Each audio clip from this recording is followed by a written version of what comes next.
Habang bumabaybay tayo sa daan, napansin ko na madulas na yung gulong kaya dali-dali natin itong tininan at ayun, palitin na pala siya. Now 2020 pa tong gulong natin mga bay kaya expire na ito at need na talaga itong palitan. Kaya pumunta agad tayo ng bike shop para magpakabit ng bagong gulong. Now originally, Eurogrip talaga ang gusto kong piliin mga bay kaso wala silang stock kaya ang napili ko is Beast Tire. Now ito pala ang gamit natin na previous na gulong mga bay, ND Rubber which is made in Thailand. Now napakaganda din ng gulong na ito at 4 na taon din natin itong gamit kaya masasabi ko na napaka good quality din talaga. Ang papalitan nating gulong ay yung likod at ito ay nabili natin less than 2,200 at kapag kayo ay bibili ng gulong mga bay, siguraduhin ninyo na bago pa ito. At siguraduhin din ninyo mga bay na kapag kayo ay pipili ng shop na bibilhan ng gulong ay meron talaga silang tamang tools na paggamit, hindi yung mano-mano at make sure din na talagang marunong sila magkabit dahil kapag ito ay mali or baliktad yung pagkakabit ng gulong is maapektuhan talaga yung handling ng inyong motor. Ito pala ang side by side ng dalawang gulong mga bay, makikita natin na mas maraming groove yung luma pero marami tayong nababasa na napakakapit talaga ng Beast Tire. Ayan, at kinakabit na ni Kuya yung gulong natin sa ating NMAX at base sa looks niya mga bay, napakaangas, napakagandang tingnan at matitest natin ito sa daan kaya so far so good.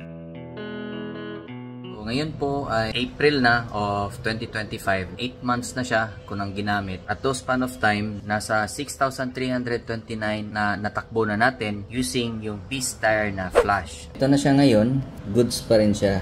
Ayan, makikita naman natin dito mga bay is hindi siya napupudpud pa talaga. Yang nakikita yung groove sa gulong ay dyan pumapasok at lumalabas yung basang tubig lalo na kapag umuulan para hindi kayo dudulas sa daan. Ayan, goods pa rin.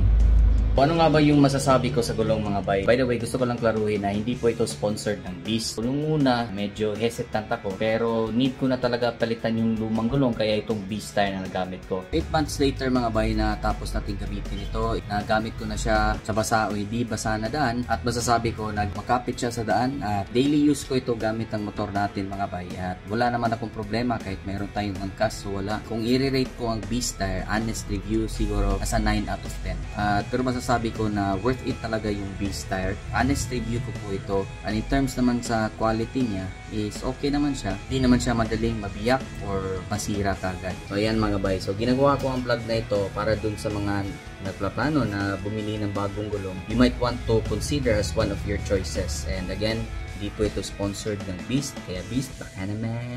Beast, I rate this 9 out of 10. Kaya kung nagustuhan nyo man yung vlog natin mga bay, please like, share, and follow. Kung meron man kayong suggestions, mag-comment lang kayo sa ibaba para gawa natin ang vlog. Okay?